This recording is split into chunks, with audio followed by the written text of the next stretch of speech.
Have you ever felt like you were editing photos all day long? I used to do that. I used to feel like I was editing photos every hour of every day into the wee hours of the night, and finally I realized that I was doing it wrong, and I'm going to tell you why.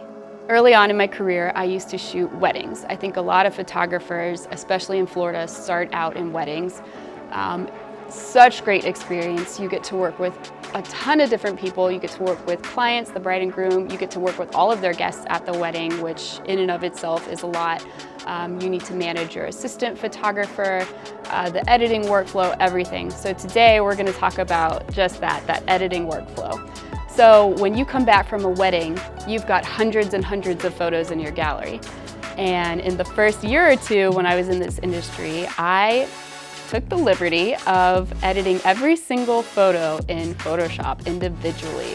Now before you laugh, I'm sure that there's a lot of people out there that have done this also, but I'm here to tell you, stop doing that. Don't do that anymore. It is the worst workflow that you could possibly have. So I used to use Photoshop.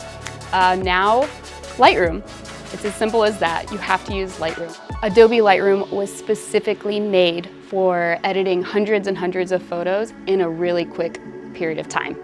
You can get your white balance done, your contrast, your exposure, you can correct lens distortion, you can do all of these things per photo and then copy all of that information from one photo to the next. At this point, you're probably enjoying the video, so go ahead and hit subscribe to our channel so you can get more information like this. So this works really well, copying all of that data from one photo to the next. And you can do that as long as you stay in the same light scenario. What I mean by that is as long as you're inside in the same room, you can copy pretty much almost all of that data from one photo to the next.